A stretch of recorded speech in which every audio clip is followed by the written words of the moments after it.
ബാലരാമപുരം കൊലപാതകത്തിൽ പ്രതി ഹരികുമാറിനെ കസ്റ്റഡിയിൽ വിട്ടു. വെള്ളിയാഴ്ച വരെയാണ് കസ്റ്റഡി കാലാവധി. കൊലയുടെ കാരണം കണ്ടെത്താൻ പോലീസ് വിശദമായി ചോദ്യം ചെയ്യും. എസ് ശാലിനി ചേരുന്നു. ശാലിനി, കൂടുതൽ വിശദാംശങ്ങൾ.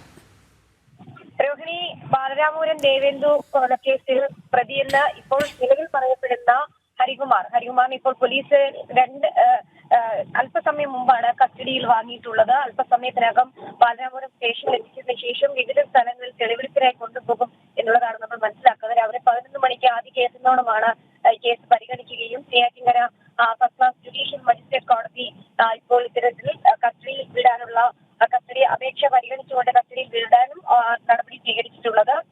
കഴിഞ്ഞ ദിവസമാണ് ഹരികുമാർ കേസിൽ കുറ്റസമ്മതം നടത്തി പോലീസ് അറസ്റ്റ് രേഖപ്പെടുത്തുന്നതിന് ശേഷം തിരുവനന്തപുരം നെയ്യാറ്റിൻകര സബ് ജയിലിലേക്ക് മാറ്റുകയും ചെയ്തത്. കൂടുതൽ ചോദ്യം ചെയ്യലുകൾ അടക്കം ആവശ്യമുണ്ട് എന്നതിന്റെ അടിസ്ഥാനത്തിലാണ് പോലീസ് കസ്റ്റഡി അപേക്ഷ നൽകിയിട്ടുള്ളത്. വെള്ളിയാഴ്ച വരെ പോലീസിന്റെ കസ്റ്റഡിയിൽ വിട്ടു നൽകിക്കൊണ്ടാണ് ഇപ്പോൾ കോടതി നടപടികൾ സ്വീകരിച്ചിട്ടുള്ളത്. എന്തായാലും വൈദ്യപരിശോധന അടക്കമുള്ള കാര്യങ്ങൾ നടക്കുകയാണ്. അതിനുശേഷം അദ്ദേഹത്തിന്റെ മാനസികാരോഗ്യ നിലയടക്കം പോലീസ് പരിശോധിക്കുന്നുണ്ട്. ഇന്ന് കോടതിയിൽ ഹാജരാക്കിയപ്പോഴും ഇതടക്കമുള്ള കാര്യങ്ങളിൽ പോലീസും ഒപ്പം തന്നെ കോടതിയിലും ഒരു വ്യക്തത തേടിയിരുന്നു. അദ്ദേഹത്തിന്റെ മാനസിക സ്ഥിതി അടക്കമുള്ള കാര്യങ്ങൾ പോലീസ് ശരി ശാലിനി,